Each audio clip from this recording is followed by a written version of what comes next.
Hey everyone, this is Amber Key, and you're listening to a Bright Idea podcast, a show where I sit down with entrepreneurs to discuss the aha moments that launched their businesses.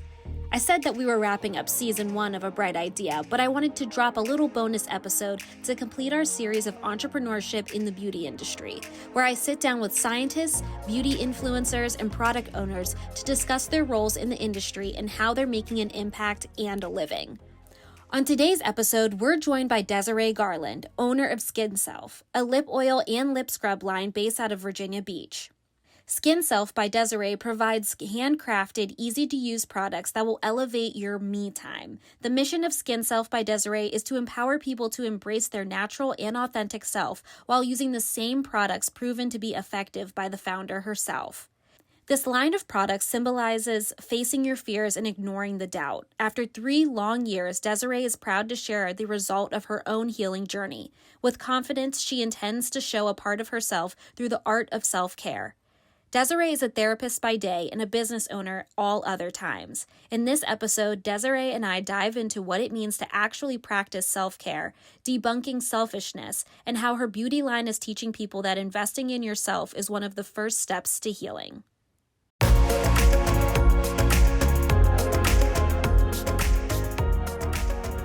In 2019, I had an idea about, coming along with starting my own skincare brand, but I was just scared. I was like scared of failure, scared of just the whole process of being like that type of leader. Mm-hmm. Then I pretty much it's part of like my everyday routine. I don't wear makeup every day, but I love to like have a fresh pair of skin. I like when my skin is glowing. I like when you can like recognize that I'm all natural. And I kind of just been implemented in my everyday routine. Mm-hmm. I want to get into SKNNSELF in a second, but I really would love to know the woman behind the brand. So give me a little bit of your background. I know that you had mentioned when we spoke that you live in Virginia Beach. Is that where you grew up? No, I grew up in this little town called Lynchburg, Virginia. I pretty much lived there until I was in high school. And then at 18, I literally graduated high school on a Saturday. I had my cookout on a Sunday, and I literally packed my little Honda and I left that Monday morning. And then I moved to Richmond with my aunt and my uncle. And that's kind of was like my starting of my career. Okay. I lived with them for about 2 years, and I started off with going to a community college.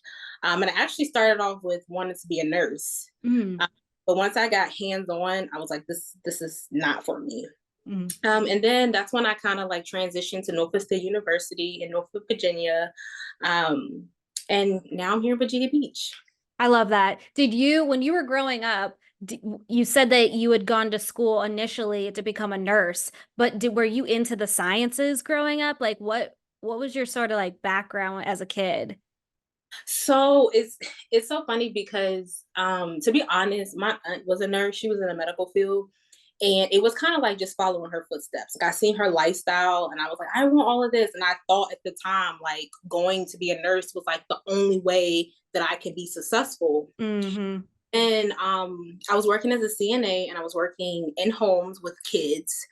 And when I was working with them, I was kind of like connecting them to like resources, the families. Like mom would be like, hey, I need daycare. So I would like refer them out. And then like one day I came home and I told my aunt and I was like, I don't want to be a nurse, but I actually like helping people find resources to help them their lives. And she's like, that's a social worker. Mm. So then I literally went back to school literally that next semester and I changed my whole major to social work. I love that. And so now you graduated college, and for the viewers or for the listeners that are listening to this conversation, you are not a full-time entrepreneur. Like you have a full 9-to-5 job as a therapist. Yes. Right? Okay. Tell me a little bit about that. That's so vastly different. It's so vastly different from what you're doing now with SKNNSELF, but as we'll get into the episode, it all kind of ties in together. So I want to know like how you got into that and what that experience is like for you. Yeah. So I'm like addicted to like taking care of myself. I'm like a very selfish person. I just like to put myself first. So I literally at the end of the day, I spend like an hour in my bathroom. I love the shower. I just like to dance, shut the door, and just like apply stuff on my skin, rub on my skin.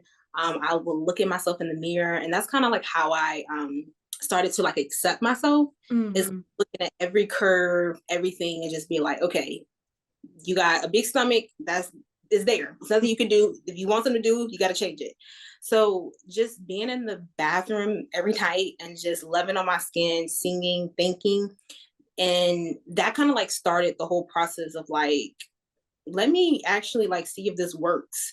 So I got into like the content creation, and that wasn't my thing anymore, because I felt like if I could be doing all this, I can just go ahead and just start my own business. Right. So that's when I was like, let me just do it and see what happens. Yeah. And I actually like in my everyday therapy life, I kind of promote. I have a lot of women who like self-care and like beauty, and we talk about how to implement that when you're struggling with depression or anxiety. And with mothers, 'cause I work with moms, I help them kind of bring back that physical attraction. No, I love that. One thing that I really love about the content that you create is the body positivity and like the fierceness and like unapologetically like being yourself. You know, as a therapist, you talked a lot about self-care and that and having a routine and really taking care of yourself. You probably talk to so many clients who find different forms of self-care to cope with any issues that they're going through. Like, what does the definition of self-care mean to you? It's more of like a boundary for me. And boundaries are pretty much things you put in place to protect yourself. And for me, self-care has, I don't even make it like, sometimes we reward ourselves with self-care. Like, I did this all week, I deserve this. Mm, I just came to realization I make it a part of my everyday routine, because I think that sometimes in life, people forget that like you're always gonna be going through something difficult in your time in your life. You know, as humans, we get up every day and we have to pretty much take care of someone else, and we forget about ourselves. And just to give you like a little backstory of like, you know, my upbringing, when I was growing up, I was told a lot that I was selfish. And I used to like really think that that was a bad thing. And then when I started therapy myself, my therapist was like, it doesn't sound like you're selfish. It sounds like you just do things to protect yourself. mm. And so my protection is taking care of myself. When I'm having a bad day, I just go and do something for myself. When I'm very anxious and something is making me scared, I just go back to doing something for myself. I think that people can really learn from you and like as a takeaway, I think specifically women, because growing up, like we're told that being selfish is a bad thing, that we're always supposed to be taking care of everybody else. And so the fact that you were so young and being able to set those boundaries and find ways to protect yourself, like people are like 40, 50, 60 years old and then learn that. And you learn that at a young age. And like props to your therapist for seeing that and being like, that's not a negative thing. Yeah, and a lot of people have taken care of people, so like some I have met people that literally will say like, I feel better taking care of people. Like Mm. they don't know how to take care of themselves, because sometimes you have to think about it. Taking care of yourself is kind of like something you're supposed to learn when you're a kid. And you know, if someone's not teaching you the importance of advocating yourself, making yourself a priority, you know, you lack these things when you get older, and then eventually you either never gain the tools or you have to learn the tools on your own. Hmm. And I think that too, with self-care in the recent years, it's just been so much of a buzzword that sometimes it like the thought of self-care feels like you have to spend Hmm. like an enormous amount of money. Like, but what you're talking about is like some of that stuff is free and just protecting yourself. Yes, yes, yes. I feel like one thing as humans, definitely women, we don't know how to be alone. Like, we don't know how to go on dates by ourselves. We don't know how to just go and sit in a room by ourselves. We don't know how to just not be emotionally connected to someone. Mm-hmm. And I feel like it affects us in so many different ways. Mm. How, you mentioned going on dates by yourself, sitting alone with yourself. Like, how is somebody that's like never done that before, how can they learn how to do that? That sounds like an extraordinary feat for some people. Like even myself, like I'm like such an extrovert that I actually don't, I get scared of being alone in my own thoughts. So I would just love to hear like how one is even supposed to do that or be comfortable with that. Steps, progress. So like you can't like, if you have designed yourself to do something, you can't just go the complete opposite way and just do the opposite. You have to take baby steps. Mm. So if you know like you don't like to go out or something, or you don't like to be in the public settings, start off in your house, in your home. Like you can just start off with spending 20 minutes just sitting in the bathtub by yourself. That's alone time. You don't have to go anywhere. Meditation is always a good thing. Like start off with sitting with yourself for like 5 minutes and learning how not to think and not to worry about other things. If you, another good thing I would say is a lot of homebodies. I know a lot of people that like to be at home. So if you like to be at home, sometimes you can change your environment. So one thing I do is I like to be at home, but I know being at home Monday through Sunday could be draining. So I will go to a hotel and I'll do the same thing that I would do at home in a hotel. Just like baby steps like that. Just start off with something small, like, going to get ice cream by yourself.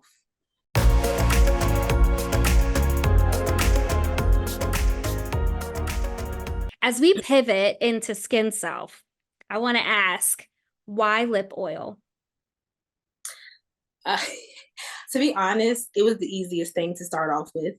To be honest, another thing is I actually like putting stuff on my lips. I love lip oils, lip gloss. I'm not a lipstick person at all. And I have like tons of lip oils. I have in my car, sitting beside my bed, in the living room, sitting beside my desk. I just like to like do this and have the constant moisturizing. Tell us, so lip oil has become really popular recently. I remember like growing up and we would have like our little lip gloss and it was like sticky and you got to reapply it. Like tell us the difference between a lip gloss and a lip oil. Okay, so lip oils for me is more, it has more of a all natural. It's all natural, usually like just shea butter, vitamin C, vitamin E. It's something you can keep applying all the time. And lip oils is not as sticky. It's more liquidy. Whereas lip gloss, of course, if you don't get the right kind, it's more sticky. And then people put lip gloss on just for like the looks. Whereas lip oil, it's more for like natural. It's more healthier for your lips. It has more healthy ingredients in it. And it kind of, I feel like it lasts long too. I feel like lipstick is kind of just, you just put it on to go out really quick and it comes off quick. Yeah, no, I love that. Was there an aha moment that you said that lip oil was honestly the easiest product to make, which I don't disagree. I feel like that would be, if I was coming up with a lip line, lip oil would be the first thing I would think of. But was there like an aha moment that made you want to, that led you to like launch this business? Yes, it was. I have like, I'm kind of like undiagnosed with ADHD. Like I cannot just be doing the same thing. Like, I feel like I have the tools to do more than one thing. I don't want to spend the rest of my life just being a therapist. I have all these other things that comes with being who I am, and I want to pursue every piece of me while I'm living. Did you always know that you were going to be an entrepreneur? No. The original goal was to just be a therapist and like have properties. Like you were going to be in real estate? Well, like just like buy properties and like rent them out. Okay. Like have your own practice. I was gonna I was gonna have my own practice, but I don't think I would have like a team, like people working under me. I think I would just kind of like do it independently. Okay. Is that still a goal? Yes, that is still a goal. Okay. So you would run this Skin Self and be a therapist simultaneously. Yes, but with being a therapist, I don't plan like right now I'm a full-time therapist. I'm not trying to be a full-time therapist anymore. Okay. Okay. So this is kind of like the launching into being able to do both. Yes. I love that. So in terms of your lip line, what was your approach in developing the product? Um, what was my approach? My approach was I wanted it to be for like all women, all because I feel like in today's society, like I feel like lipsticks and lip glosses and beauty is all for like adults, and that's at least that's how it's presented. I wanted it to be like for kids. I wanted it to be something that like uh someone in middle school can pull out in their book bag and just put it on during class. Mm-hmm. I wanted it to be for like everyone. I wanted it to be like affordable.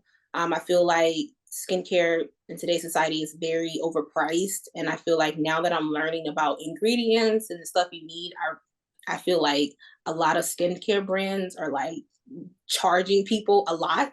Mm-hmm. That was my approach. And then two, I feel like for the Black community, I feel like, you know, we don't know a lot about skincare and the importance of skincare. I feel like when you look at skincare brands online, it's kind of marketed to like Caucasian people. And I wanted it to introduce something to Black people. And then two, another goal was mine is kind of like, you know, I was thinking like, what makes me different from everyone else? And one Yeah. thing that makes me different is, you know, a therapist who's implementing skincare and bringing it all at once. Mm. No, I love that. What were some of the factors that you considered when you were deciding the ingredients? All natural products, no alcohol, and not a lot of ingredients. Okay. How many ingredients would you say are in your lip oil? Um, about 2 to 3. No, that's amazing. And they're probably Yeah. like things that you can actually pronounce. Yes. Yes. We love that. We Yeah. love when we see a product that is actually legible. Yes. Um, so I talk to other entrepreneurs who have their own skincare, makeup products or whatever. And usually when you talk to them about like how they developed the product, oftentimes they were like whipping up potions in their kitchen. Like, was that the same for you? Like, how did you come up with like this formulation process to create the oil? Okay. That's a good question. So kind of yes, just playing around with stuff, just playing around with ingredients and just making something, putting it into a bottle and testing it out for like 2 weeks. So I'm like, all right, I'm gonna make this lip gloss, I'm gonna put in this ingredients, I'm gonna let it sit for 2 weeks, I'm gonna pay attention to how it looks in the bottle. Mhm. I'm gonna see if my lips start itching after a cup. Like I'm paying attention to all that. Yeah. But also, you know, which people don't know is I just recently connected with the scientists, and I'm actually happy because I can see that when my business do grow, I'm not going to be able to like do this at home and run a business. So I am transitioning to making face care products.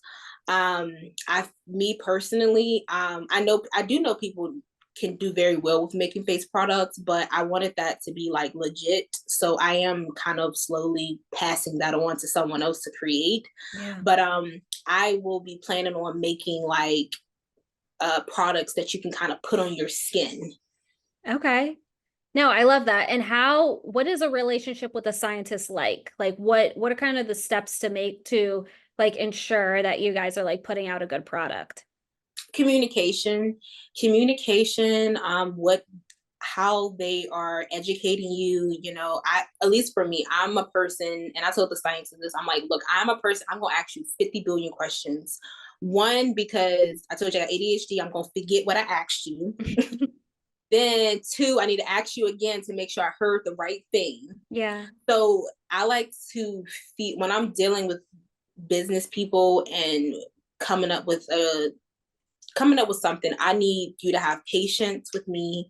I need you to be okay with answering the same questions for me.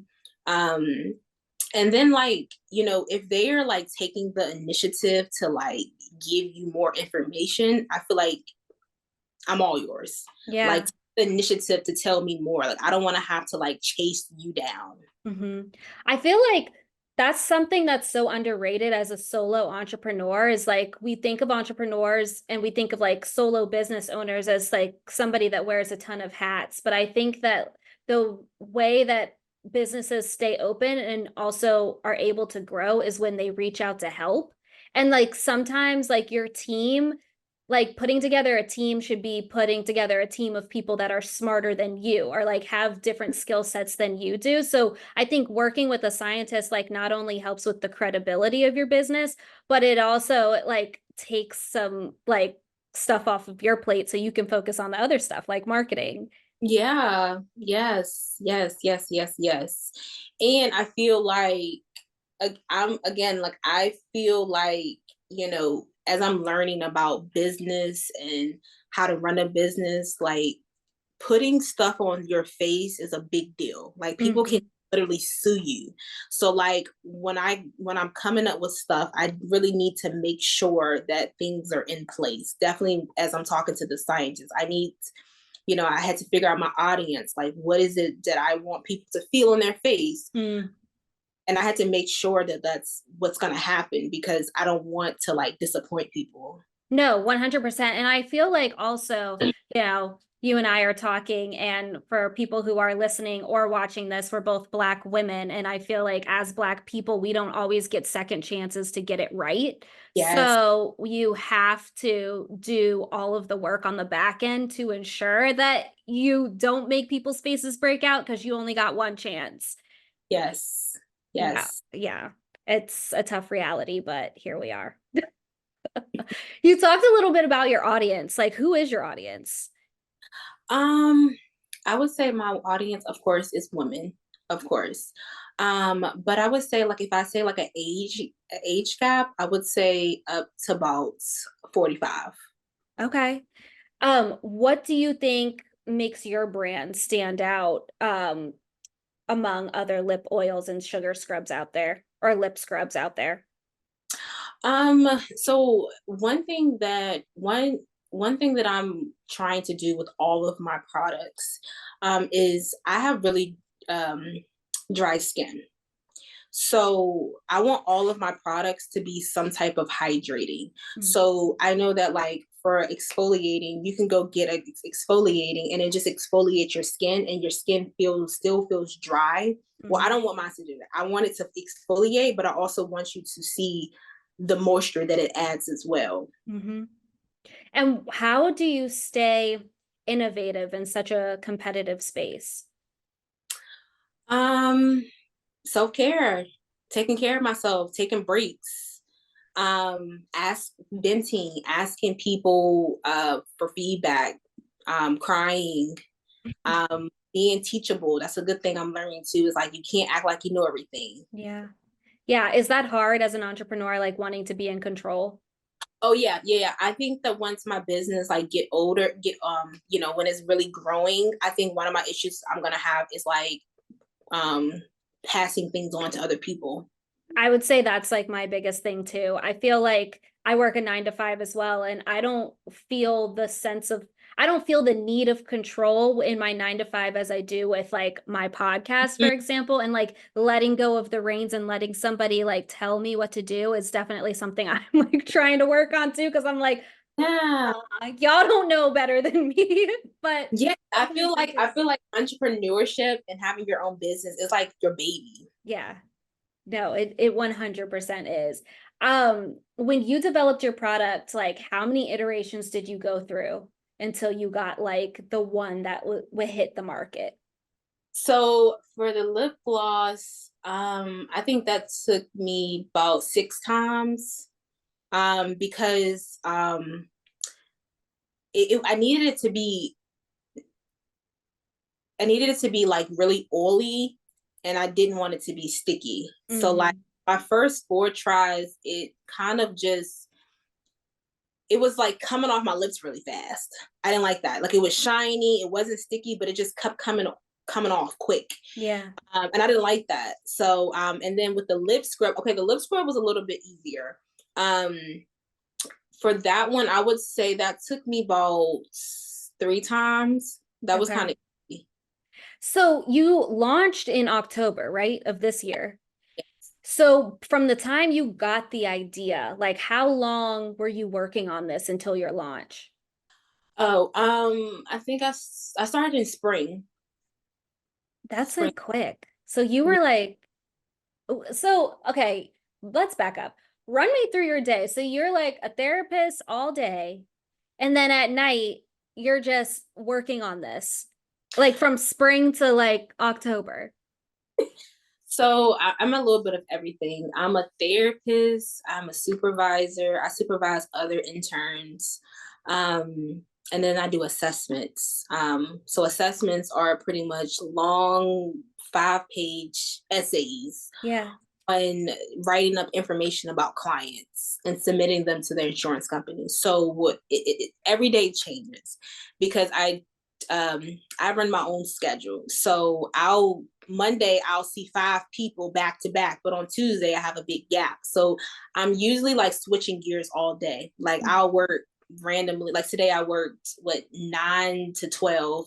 I had a break, worked on content. Then I went back at 1. A client canceled. I go back to working on my business. Oh my God. I'm up to about 12 o'clock every night. On the weekends, I'm working all day pretty much. And then I go to like coffee lounges to get stuff done as well. Sure. But it's very draining sometimes. So when you were coming up with this idea, was this like a secret that you were keeping before your launch, or like were you telling your family and friends and getting feedback from them? No, I didn't really. So I kept it a secret, and I told people right before I was getting ready to launch. And I'm a type of person, like, I know what I want, so I'm not like a opinion person. Like, I want your opinion. It was like, hey, look what I'm doing, and I just wanted that excitement. And then once I launched it, then I was asking for feedback. But like throughout the process, no, because I'm not, I don't do well with a whole bunch of opinions. I did have a couple people I said something to, but it wasn't like they were giving me bad feedback. It was just too many opinions, and it was like overclouding what I was trying to do. Sure. No, I understand that. How do you incorporate customer feedback like into your product development process? Or like what has been the feedback so far from some of your customers? So actually, I've been getting really, really good feedback. The only, and I'll be very transparent. The only negative feedback that I'm getting right now is my tubes. I'm actually like, I just ordered different types of tubes. So the tube, I don't even have it with me. The tubes, they're kind of like in a lip gloss bottle. Uh-huh. I'm not sure if it's the tube that is like messing up or it's the liquid inside. So I have just completely just changed the whole tube. Was it like running out? Was it spilling over? Like what was the issue? Yes, it was kind of like spilling out. Okay. Yeah. Yeah. So yeah, so and I even like, what I do is I send emails to my people who have purchased and like do like, hey, write a review, or I'll just, if like if a client, I mean not client, if a customer DMs me, I'll be like, hey, do you mind if you go do a review? Yeah. That's kind of you. So I know that I love that you're a person that doesn't really like a lot of opinions, because I do agree it like clouds your judgment. But and I know that you're a solo entrepreneur, but do you have like a team of people, not a team that works for you necessarily, but like a team of people that you rely on that you can like go and vent to, or like talk about some business ideas, or because entrepreneurship can be a little lonely. And so I want to know if you have like that sort of support. Yes. So yes, I have my partner. I talked to him about a lot of stuff. But for a very long time, no, I didn't have anyone really to talk. It was kind of like the people I were talking to, it was just me venting. It wasn't like a conversation. Um, But when I had actually got my photographer and the person to do my videos, I like say little stuff to them. Mm-hmm. But that's pretty much it. Anything else is kind of like, actually my supervisor is she's a owner, and she has a lot of bunch of stuff going on. So I'll randomly call her and say, hey, I'm about to dump all this stuff on you. I don't know Yeah. right now, but you just pick up what I'm putting down. Yeah. And No, so I she'll think it's no, I think it's so important to have that. I feel like just in this experience that I've been having, it's like being an entrepreneur is lonely because you are doing something that not a lot of people are thinking about. And so you don't know like who's for you and who's not for you. And so trying to figure that part out is like a job within itself. And so I always find it interesting when I talk to people like, who do you have in your corner? Like when things aren't going well with Skin Self, like who can you run to?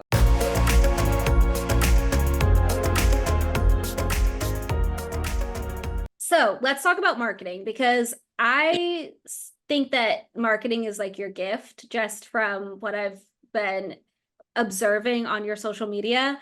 Let's dive into that a little bit. Like, how have you been able to market your product? I don't know. I just like you said, I think it's a gift. I don't know. I do most of my own marketing.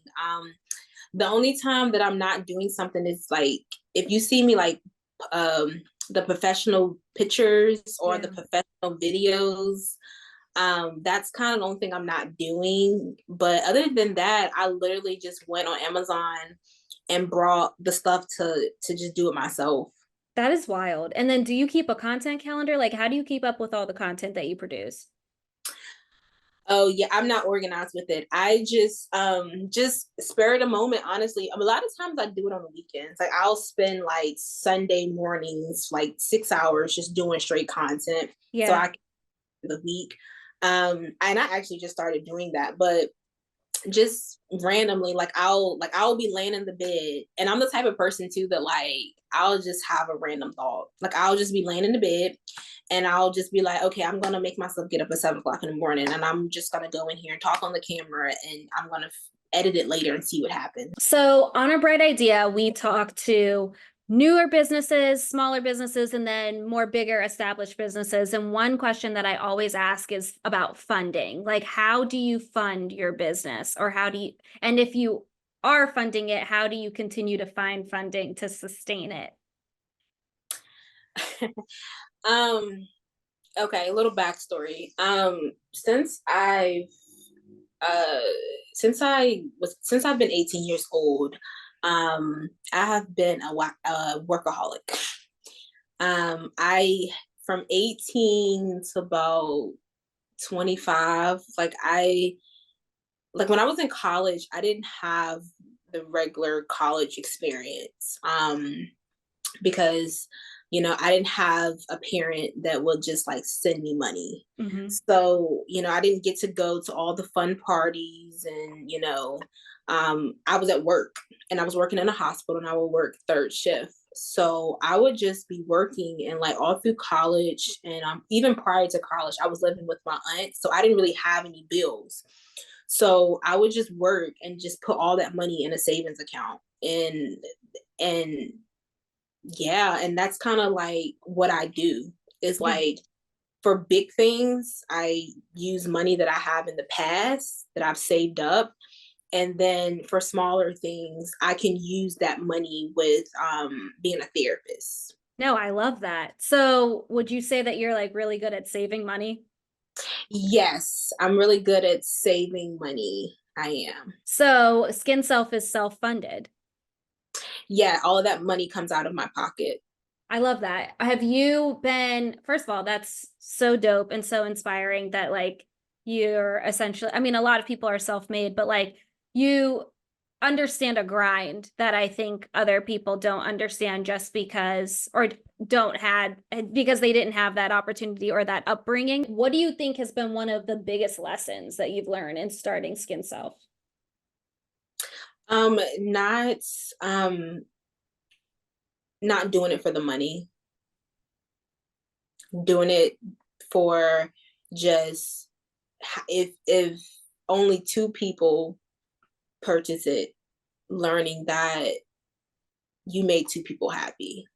Did you initially do it as like a side hustle, like to earn some extra cash?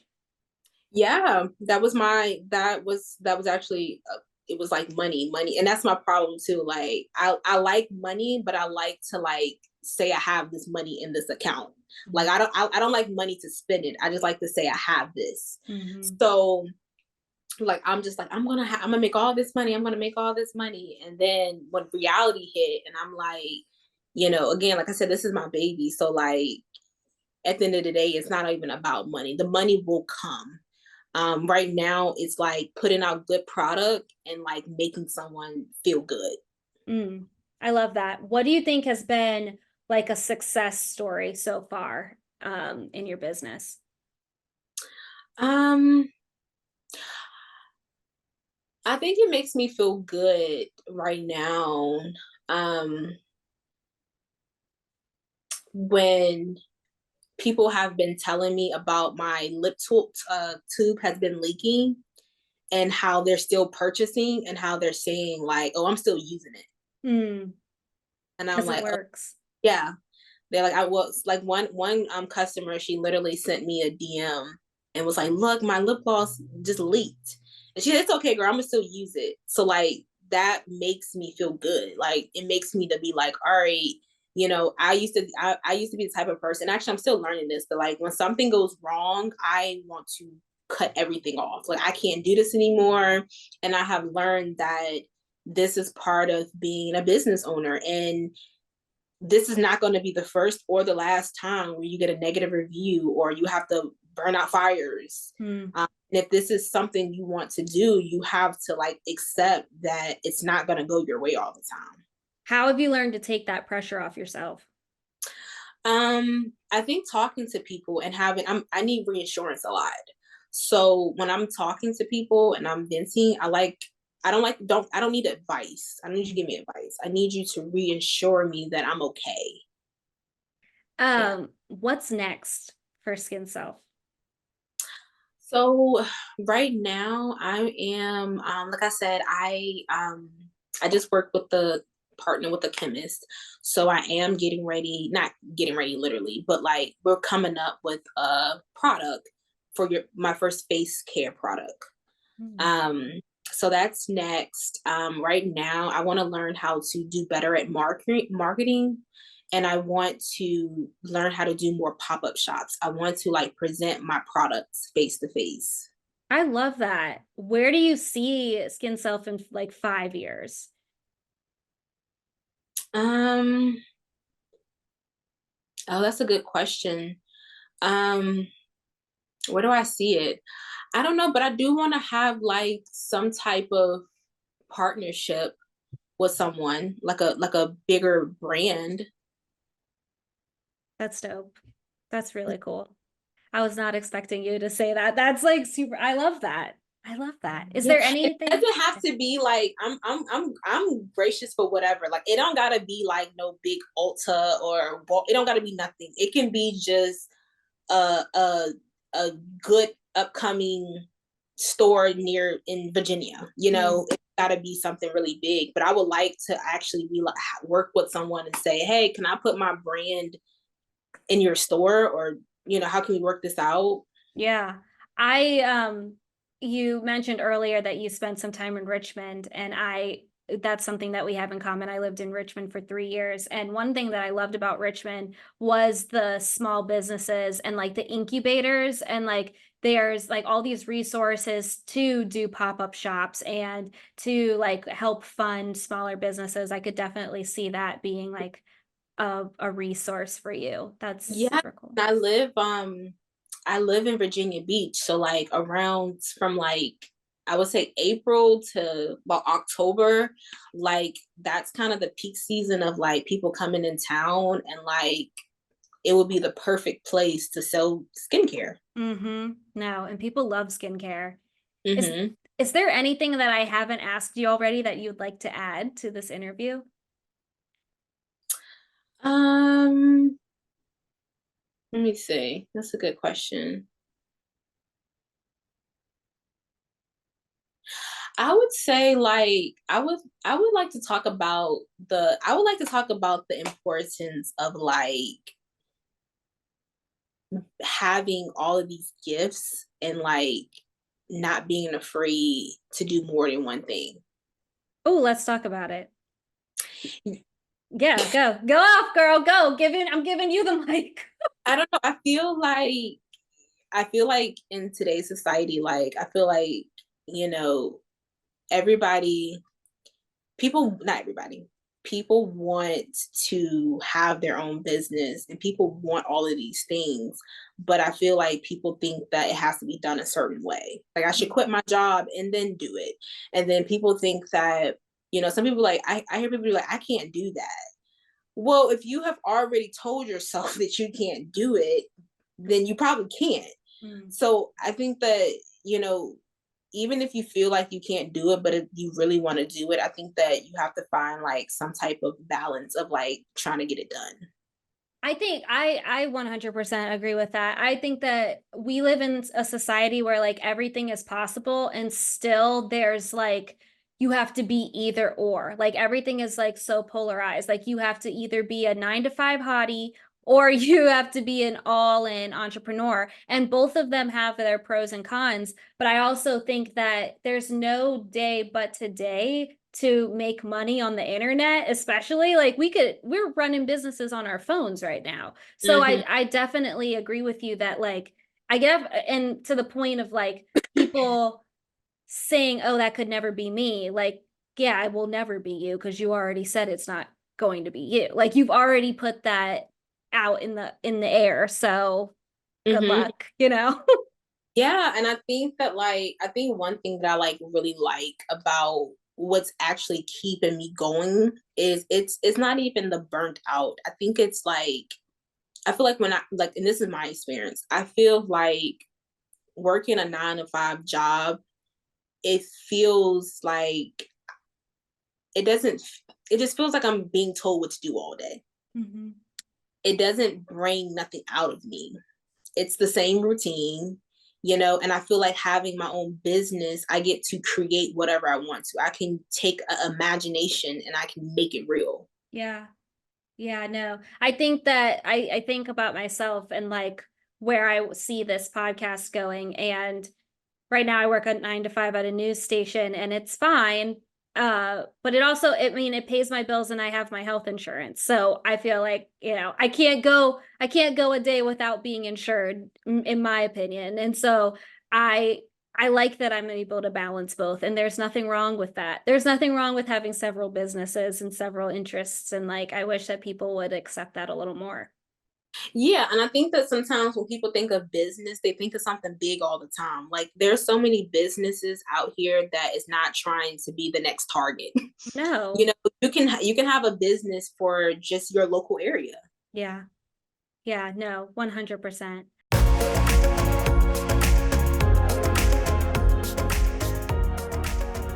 I want to get into no, I love that you like touched on that and I can go down a rabbit hole on that topic if you want me to, but I also have rapid fire for you if you want to play a game. Okay. Okay, let's play a game. All right. What are there any hidden talents or skills that people would be surprised to know about you? Um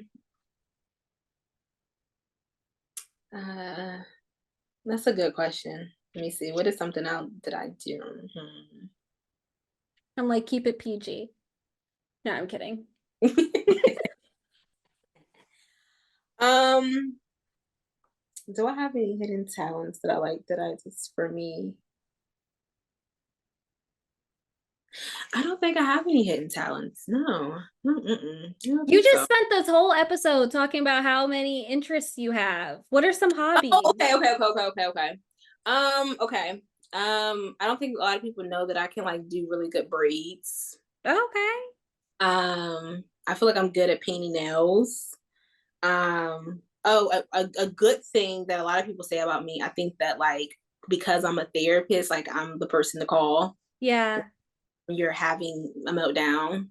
Um, oh, and I think I'm very good at like, I have an eye for like clothes, like solid clothes. Like Mm-hmm. that's something else I would love to get into, is like of my own plain um loungewear. Okay. I think that I could do really, really good with like putting plain stuff together. How would you describe your style? Um, Simple. I think I'm very simple. Solid colors. I'm always a solid color. Yeah. Um, I'm not a bright person. I don't like bright stuff. Neutral, I would say, is me. Um, and like very sexy, like simple sexy. Okay. Like a sleek, like, okay. Ooh, Yeah. I love Yeah. Simple that. sexy, like niche.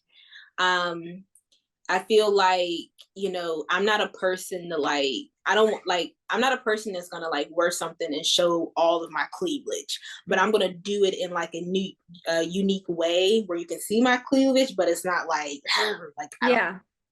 Yeah. You're not going to give up all the cookies, but just enough. Yeah.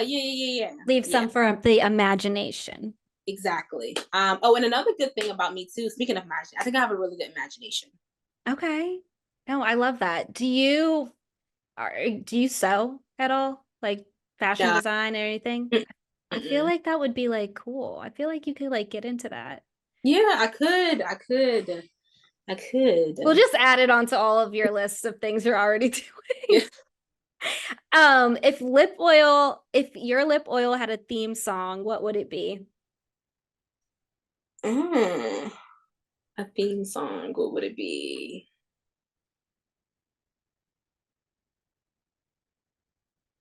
I don't. Why is it? I'm a Beyonce fan, so Okay, like definitely gonna be a Beyonce. It's gonna be like me, myself, and I. okay. Like this is sexy me, natural me, and it's just me and my self care. Yes, self-care. No, that is perfect. Who is your beauty icon and how have they influenced your approach in your lip care line? Oh, Kim Kardashian. Okay. Um, Yo, I was like kind of thinking that. Like when I was looking at your content, I was like, it's giving Kim. yes, I am Kim 100%. I've been watching Kim since the first Kim Kardashian show came out. So Kim is definitely it. No, it's so funny. I've been watching Kim forever too. And I watch like all of her interviews that she does on every single podcast. And like she talks about the same stuff all the time, but like I don't know, just her like approach to business and like how she is just like in front of people. I just admire her.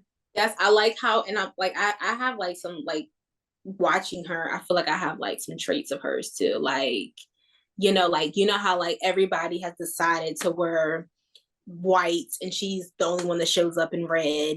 Um, I like her, I like how she's just about her business. She's a workaholic. Yeah. She's caring. Um, yeah, I just like her whole life. Yeah, she's also unapologetic about it too, which Yeah, I like how she like I feel like people can sometimes get you misunderstood through social media. And Mhm. I like how Kim can be like, I love being a celebrity. I love all this attention. And that's how I am too. Like I love when people give me attention. Um, Mhm. I just don't like, I like it in like personal settings. I don't like attention in public settings. Yeah. Um, but I love that, like, I will tell, like, I was literally telling my boyfriend, like, take this picture. I look like a celebrity today. Because Yeah, like, amen. yeah, Amen. Like, yeah, but you're also a Gemini, so like yeah, duh. Like yeah, good, take yeah, my picture. I am the celebrity. yes, Fall in line. No, yes. I'm the exact same way. That is so funny. Um, if you weren't running a lip care line, what other career path would you see yourself pursuing?